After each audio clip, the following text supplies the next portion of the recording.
Hermanos, para mí ha sido fascinante descubrir en el Evangelio del Antiguo Testamento, que se conoce el libro del profeta Isaías, conocido como el Evangelio en el Antiguo Testamento. Para mí ha sido fascinante estudiar el capítulo 53. Yo no sé para usted, pero para mí ha sido maravilloso el estudio de las profecías en Isaías 53.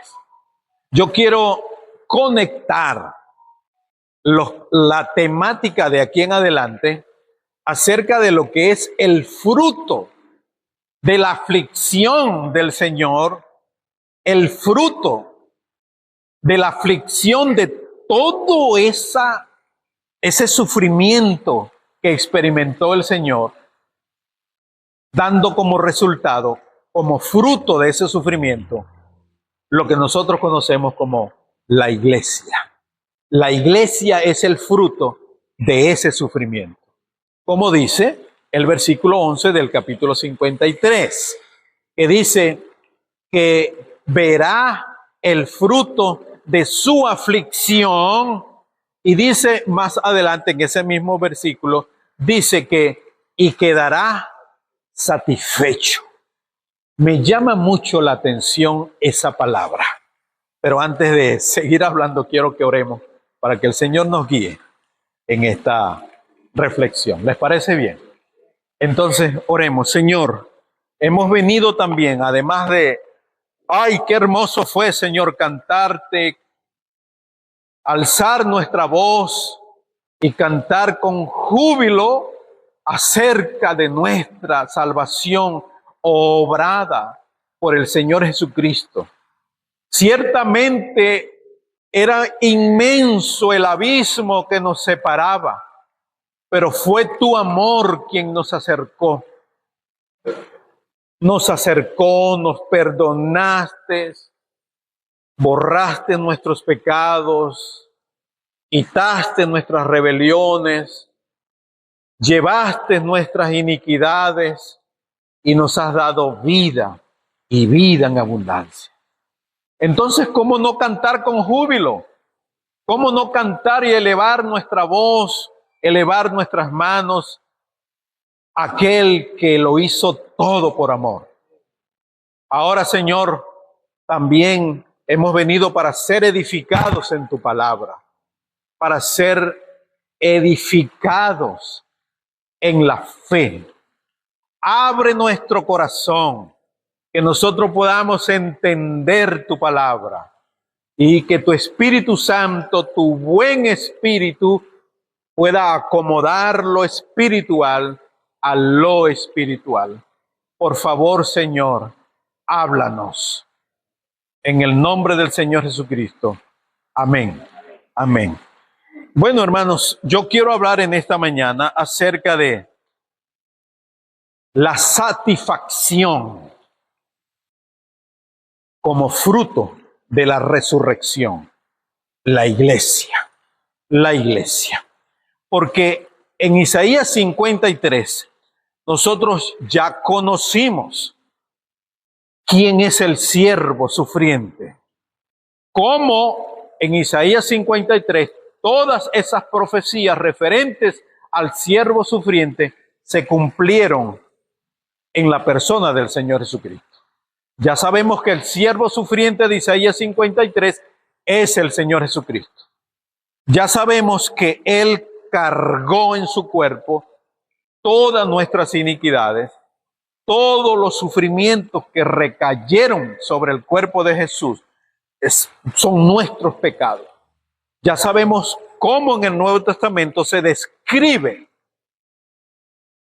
cómo destrozaron el cuerpo del Señor Jesús, cómo lo desfiguraron, cómo lo convirtieron en un amasijo de carne, cómo todo eso ocurrió en el cuerpo del Señor. También hablamos por qué Él, pudiendo defenderse, no lo hizo. Si lo hizo en otras ocasiones, ¿por qué en esta ocasión Él guardó silencio? Ya entendemos el silencio de Jesús fue para protegernos a nosotros, para, por su silencio, amarnos y no acusarnos. Porque si Él hubiera abierto su boca, Él hubiera dicho, yo soy inocente. Pero Él guardó silencio para protegernos a nosotros y hacer que todo el castigo cayera sobre Él y su inocencia cargárnoslas a nosotros.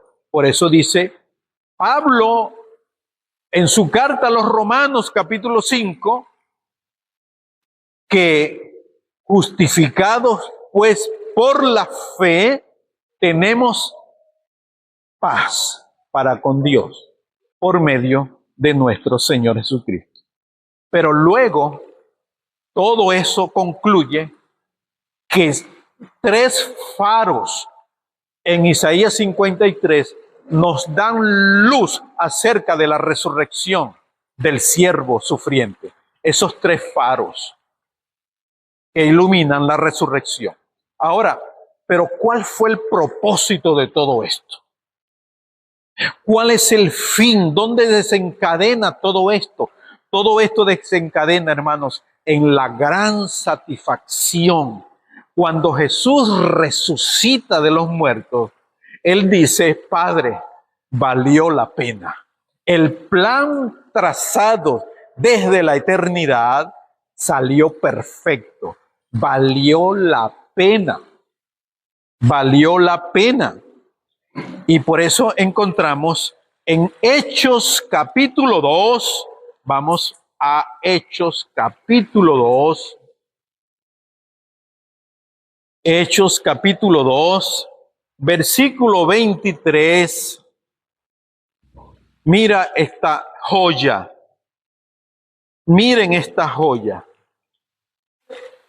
Hechos 2:23 dice, bueno, vamos a leer el 22. Varones israelitas, ya lo consiguieron, hermanos. Hechos 2:22 en adelante. Me encanta esta palabra y cómo me impacta. Varones israelitas. Este es Pedro hablando en un primer discurso. Entonces, la iglesia es ese linaje. Y es muy interesante, hermanos. Qué interesante es esto. En saber que nosotros somos parte de ese linaje. Formamos parte de ese linaje. Y que formamos parte de aquella gran multitud que estará parada frente al Cordero de toda nación, pueblo, lengua, etnia. De allí estarán parados frente al Cordero. Hermanos, es un gravísimo error pensar que la iglesia es el fundamento de humanos. La iglesia no fue fundada sobre personas. Por eso nuestros buenos amigos, nuestros hermanos, familia, de verdad que debemos estimarlos, pero están errados nuestros hermanos y amigos católicos romanos cuando dicen que la cabeza de la iglesia es Pedro. La iglesia no es fundada sobre hombres, porque la iglesia no es una institución humana. La iglesia es el cuerpo de Cristo. La iglesia es una explosión de vida que nace de la resurrección de Cristo. Esa es la iglesia. Entonces, la iglesia es el cuerpo de Cristo. Es una explosión de vida en las personas que vieron a Jesús resucitado. Esa es la iglesia que nace producto de la resurrección. Pero ¿cómo fue ese nacimiento? Hermano, aquí hay una tipología impresionante en lo que fue, como lo que ocurrió en el libro del Génesis y lo que ocurrió en el Evangelio según Juan. Porque cuando nosotros vemos cómo Dios formó a Eva, Eva nace de un costado abierto. ¿O no dice la Escritura? Vamos por favor a Génesis capítulo 2. Vamos a Génesis capítulo 2. Génesis capítulo 2, versículo 21 al 23. ¿Cómo Dios formó a Eva, la esposa de Adán? ¿Cómo la formó? Génesis 2, 21 al 23, el cual dice de la siguiente manera: entonces Jehová Dios hizo caer sueño profundo sobre Adán, y mientras éste dormía, tomó una de sus costillas y cerró la carne en su lugar, y de la costilla que Jehová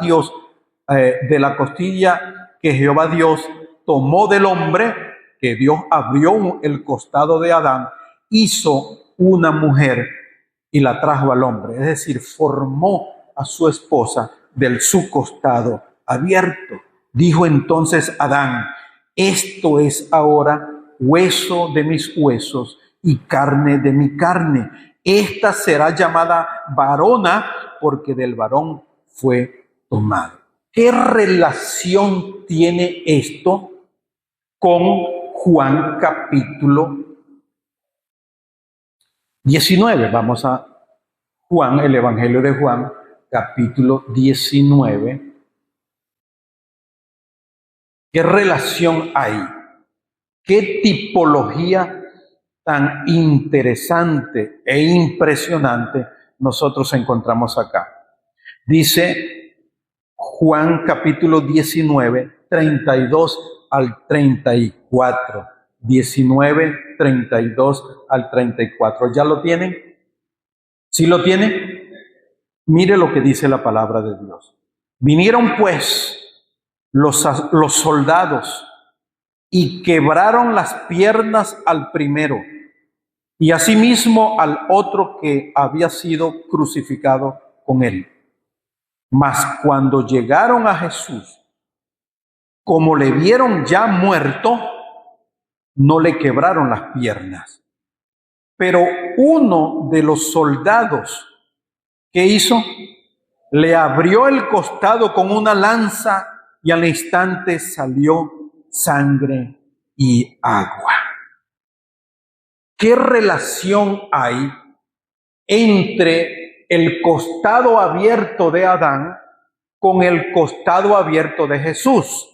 Porque del costado abierto de Adán nació su esposa, Dios formó a la esposa. Y del costado abierto de Jesús, dice la Escritura que de su costado, de su herida, ¿qué salió?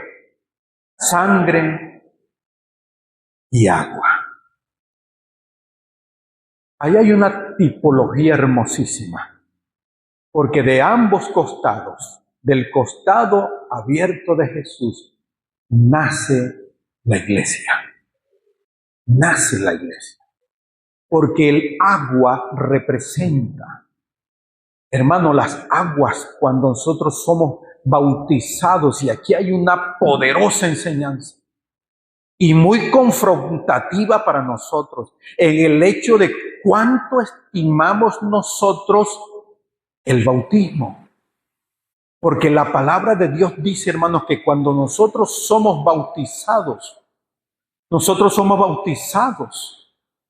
en Cristo Jesús, porque así como Cristo murió y resucitó, cuando nosotros somos bautizados, nos identificamos con la muerte y la resurrección de Jesús.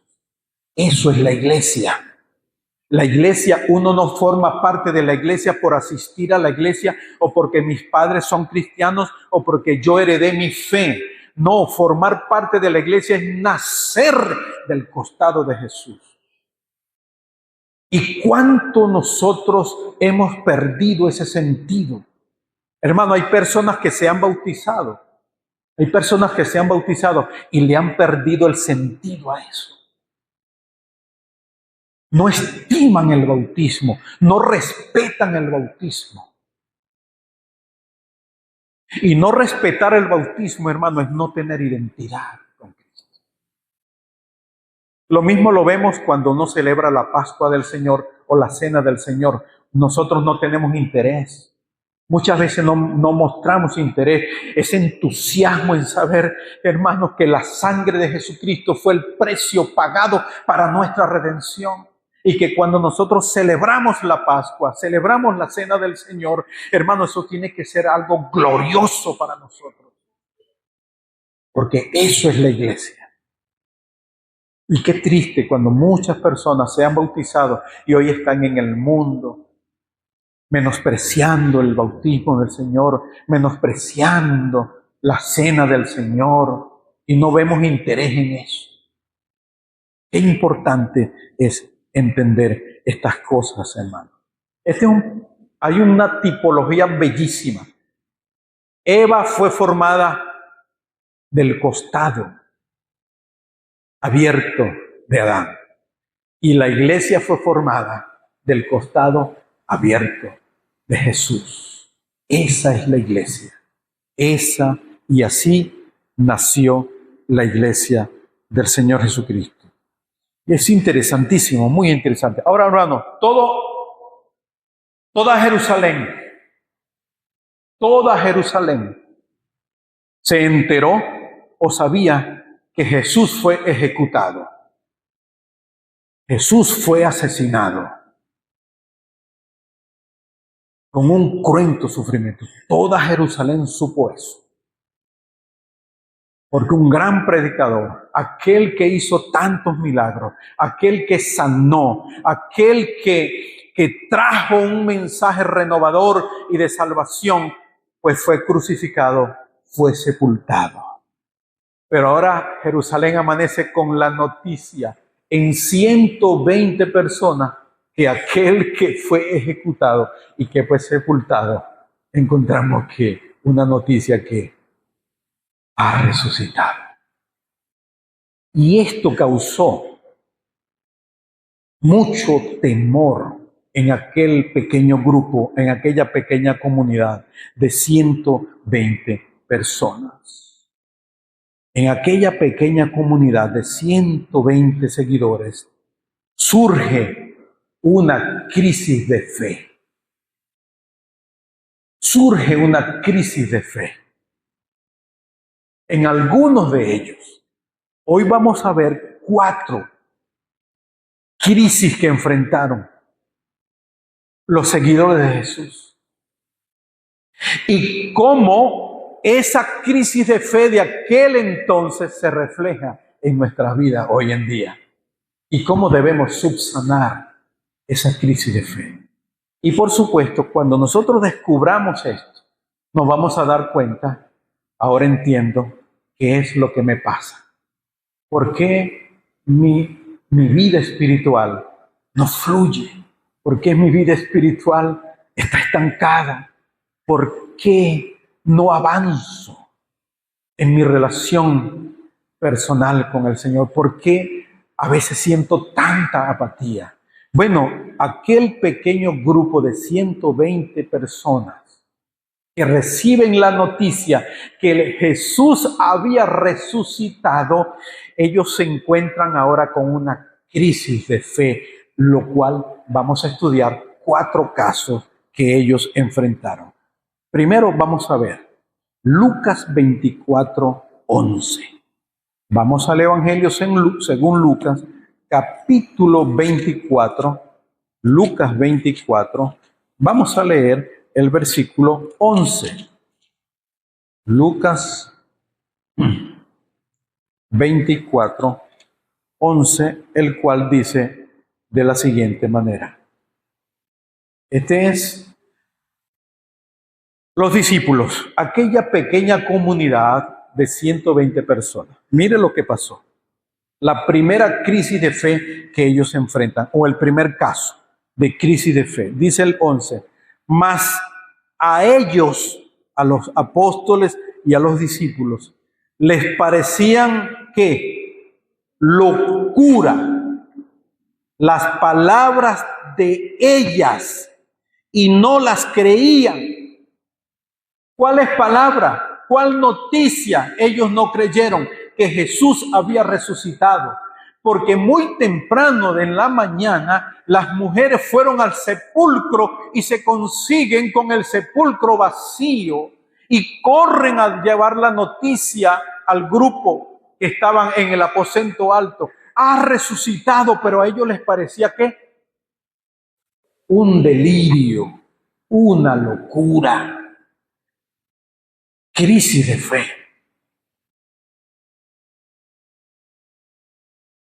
Una crisis de fe que ellos enfrentaron allí. Para muchos, hermanos, la resurrección,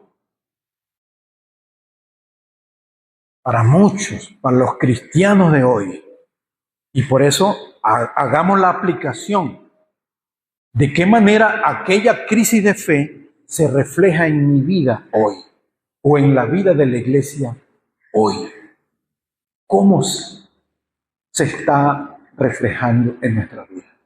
Hermanos, porque para muchos el tema de la resurrección de Cristo es un tema, una fábula. No nos interesa que nos prediquen de esto. A mí lo que me interesa es sentirme bien en la iglesia. A mí lo que me interesa es sentirme relajado. Y ese es un tema que está ausente de los púlpitos. Los grandes predicadores mediáticos no hablan de esto. Hablan es de prosperidad, de bienestar, de crecimiento, de conquista, de empoderamiento, de avanzar. Eso es un evangelio centrado en el humanismo.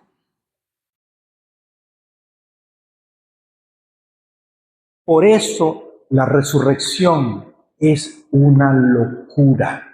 No toquemos ese tema, porque eso es algo que pasó. Eso es algo emocional. Una persona que hable sobre eso está reflejando debilidad emocional. Por eso es un tema que solamente los que son locos, los fanáticos, son los que tratan ese tema. Entonces, por eso encontramos esta crisis de fe. Y esta misma crisis de fe la encontramos en la iglesia de hoy. Donde nosotros ponemos a un lado este tema y no predicamos eso. Porque eso es algo relativo. Eso, si tú lo quieres tocar, lo tocas. Si no, bueno. Y esto ocurrió con los apóstoles, porque más adelante dice que ellos, cuando oyeron la noticia, corrió Pedro y otro apóstol, corrieron y se dieron cuenta que era verdad. ¿Dónde regresaron ellos cuando verificaron que Jesús, en realidad la tumba estaba vacía? ¿Dónde regresaron ellos? Al grupo. Regresaron a la comunidad, a los 120 que estaban en el aposento alto. Crisis de fe. ¿Y cómo se refleja en la iglesia de hoy? Es un tema que no se toca. Otro caso está en Juan 20:25. Vamos a Juan 20:25. El Evangelio de Juan, capítulo 20, versículo 25.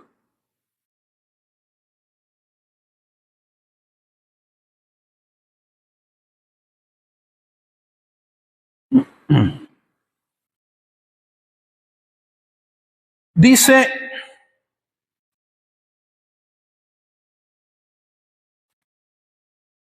el 24 y el 25 del Evangelio de Juan, capítulo 20.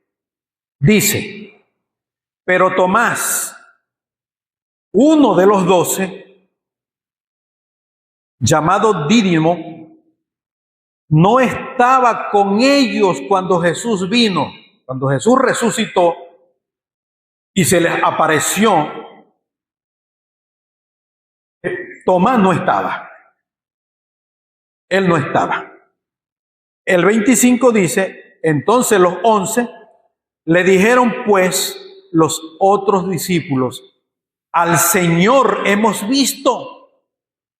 Y él les dijo, si no viere en sus manos la señal de los clavos, y metiere mi dedo en el lugar de los clavos, y metiere mi mano en su costado, no creeré. ¿Quién era Tomás? Un apóstol.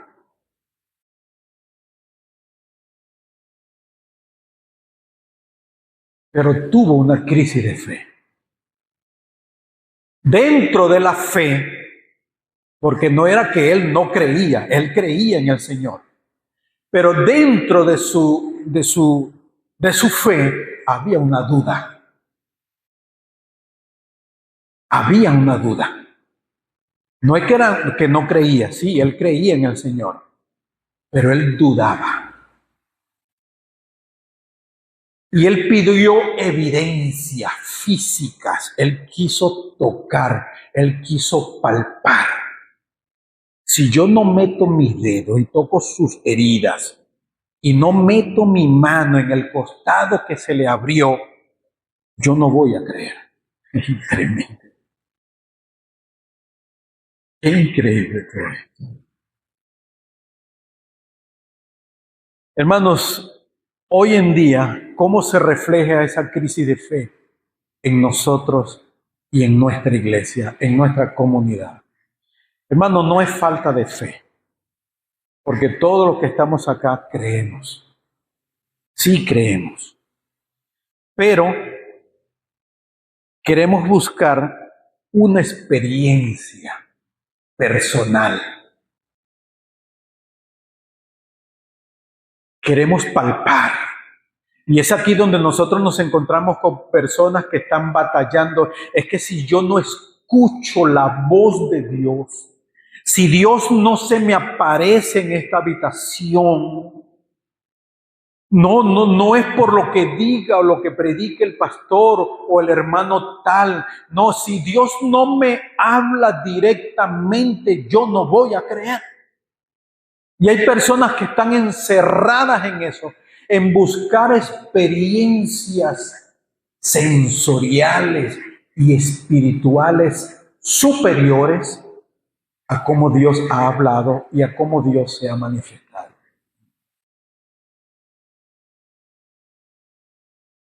Son aquellos hermanos que dicen que se meten en 40 días de ayuno para que Dios les hable, para que Dios trate con ellos de una manera diferente al resto.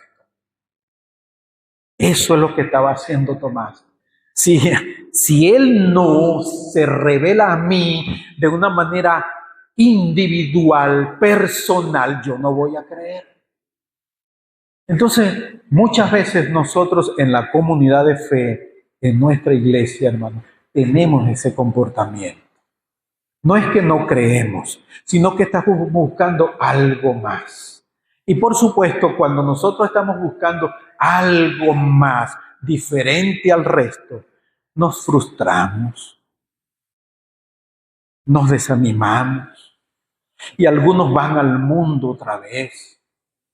Como Dios no les habló como ellos quieren que Dios se les revele a ellos. Hay personas que están diciendo o están buscando a Dios, que Dios se les revele como Dios se les reveló a Moisés en una zarza ardiendo. Y como no se les revela como en una zarza ardiendo, entonces ellos se desaniman. Hay otros que buscan que Dios se les revele como al apóstol Pablo. Si ellos no ven un haz de luz, una voz del cielo que los derribe, si no tienen esa experiencia que tuvo el apóstol Pablo, ellos no creen y ellos no. Entonces, hermano, la zarza ardiendo fue una sola vez. Así Dios se le reveló a Moisés. No hay otra experiencia. La forma como Dios se le reveló a todos los hombres en toda la Biblia es única. No es repetitiva, no hay experiencia. La manera como usted conoció al Señor no es igual como yo conocí al Señor. Entonces, amados hermanos, esta es otra crisis de fe que muchas veces nosotros vemos reflejada en nuestra vida y en la vida de nuestra congregación. Otro ejemplo, Juan 20, 19. Un poquito más atrás en el mismo capítulo. Otra crisis de fe. Fíjense, estamos hablando de 2 días de que el Señor resucitó. 2 días de aquel evento glorioso que nace la iglesia. Pero mire cómo nace la iglesia. En una crisis de fe. En una gran mayoría con grandes problemas de fe. No creían. No es falta de fe, sino creer lo que el Señor dijo y Él profetizó. Juan 20, 19, mire otra crisis de fe que encontramos acá.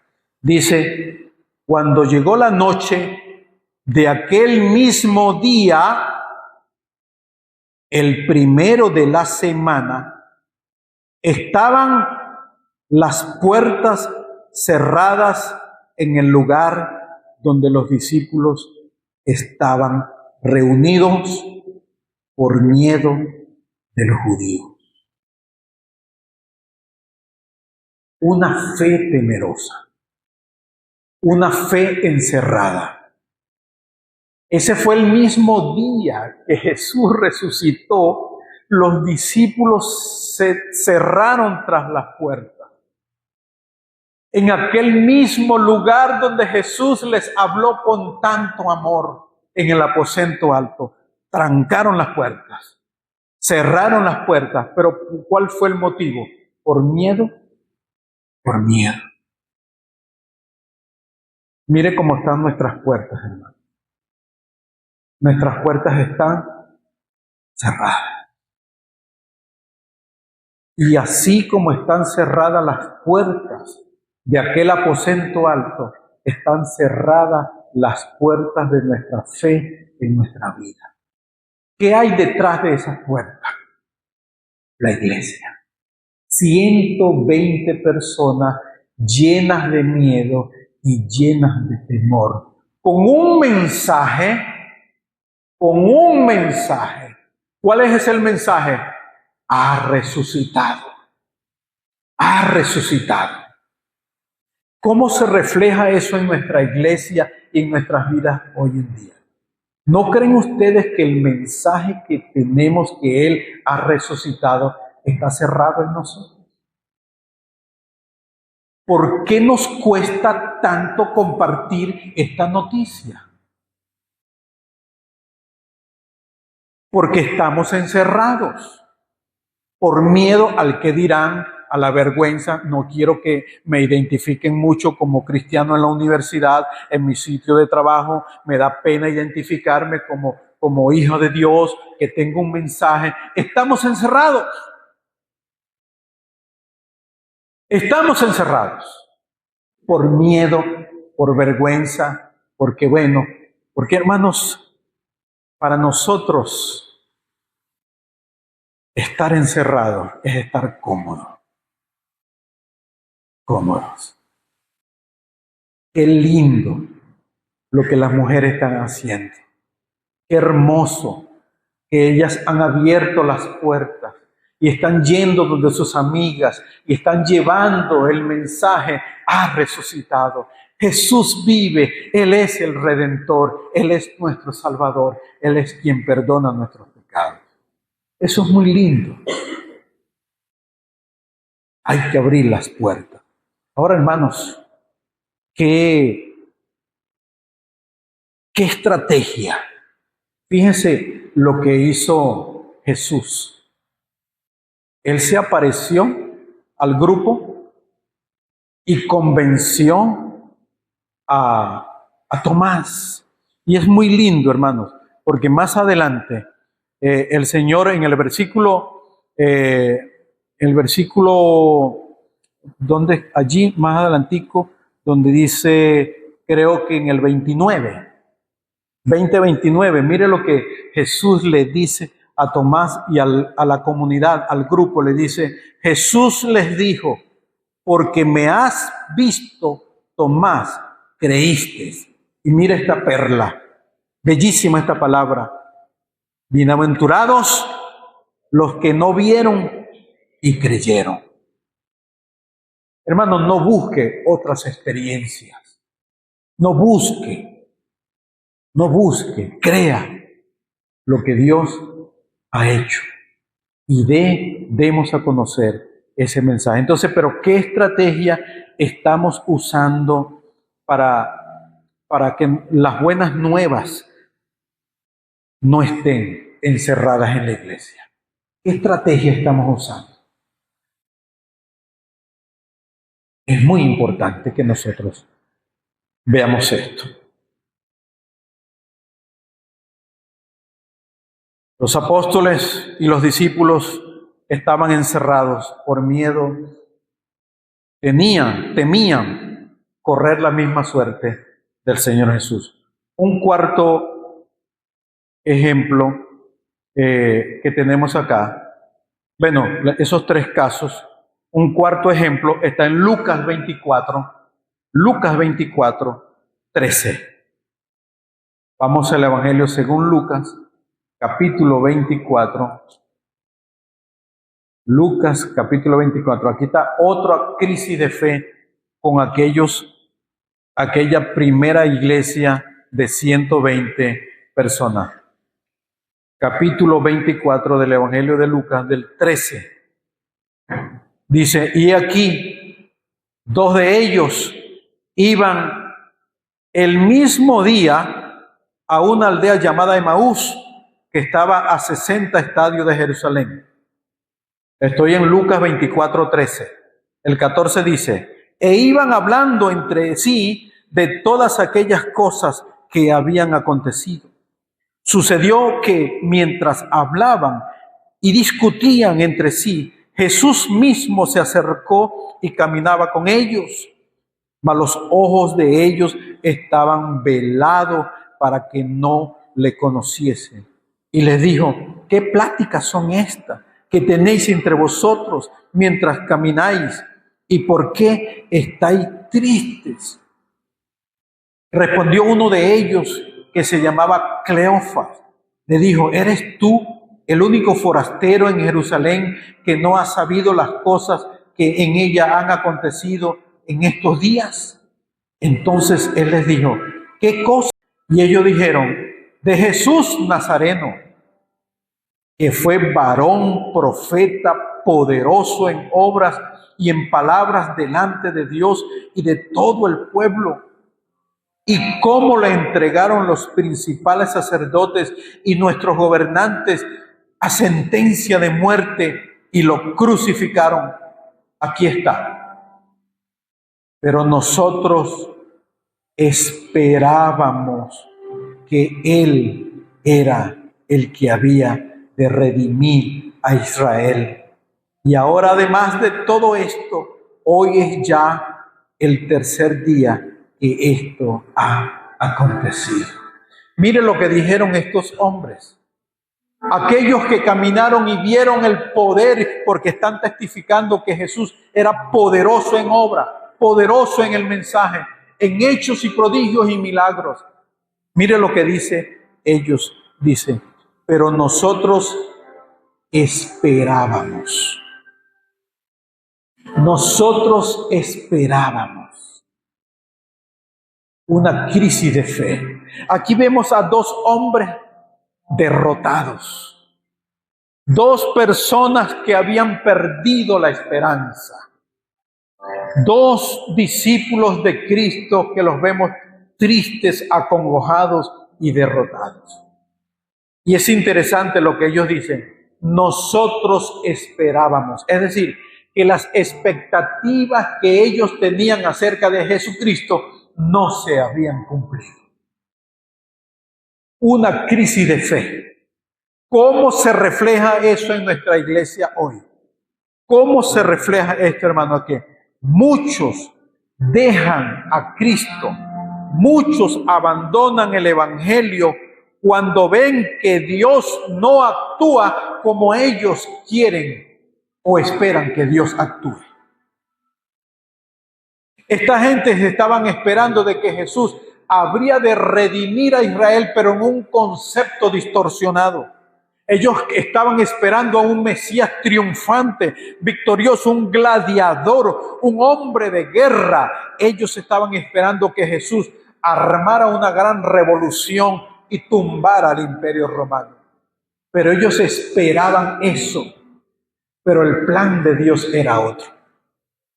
Hermanos, aquí encontramos reflejado un estilo de vida de muchos de nosotros, que muchos de nosotros perdemos la fe, perdemos la confianza en el Evangelio, dejamos de congregarnos cuando nosotros, según nuestros planes, esperamos que Dios obre de una manera, a mi manera. Esta gente esperaba que Jesús actuara de la manera que ellos creían que debía actuar. Pero ya vemos que no era así. Los planes de Dios son diferentes a nuestros planes. La pregunta es, amados hermanos, ¿está usted siguiendo a Jesús para que Él cumpla sus planes o está siguiendo a Jesús para que usted se someta a los planes y a la voluntad de Dios? ¿Cómo usted está siguiendo a Jesús? ¿Cuáles son sus expectativas? Porque muchas veces estamos en la iglesia esperando de que Dios obre, actúe como yo quiero y oramos de esa misma manera. Y como vemos que no hay respuesta a que Dios obre y actúe a mi manera, nos desanimamos, perdemos la confianza, nos retiramos de la iglesia y nos refugiamos en nosotros mismos. Nos refugiamos en nosotros mismos. Hermanos, yo quiero finalizar regresando a Apocalipsis, capítulo 7. Y aquí quiero que, por favor, se pongan de pie, porque quiero que me acompañen en esta lectura final, para que nosotros podamos apreciar la riqueza de este texto. Apocalipsis 7, 9.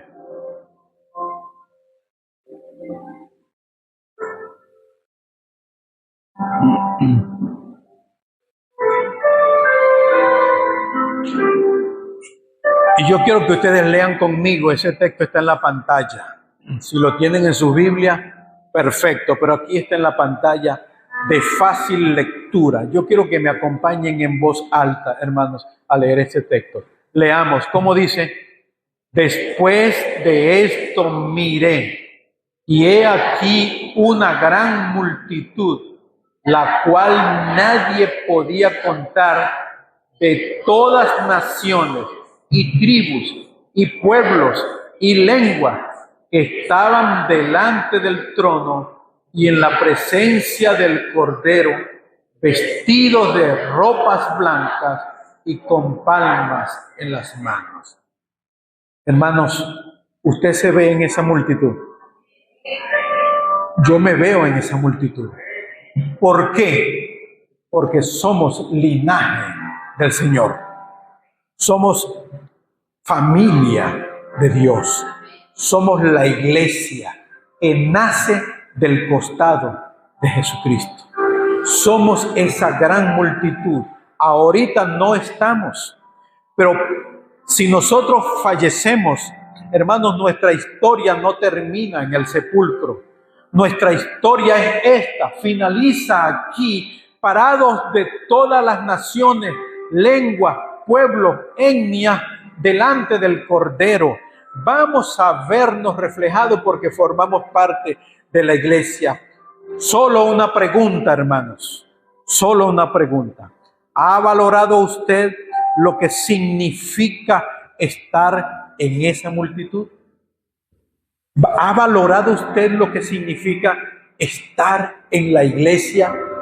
No por religiosidad, sino porque hay una explosión de vida que nace de la resurrección de Jesucristo. Hermano, qué gran privilegio es para nosotros formar parte del linaje de Cristo. Qué gran privilegio es este.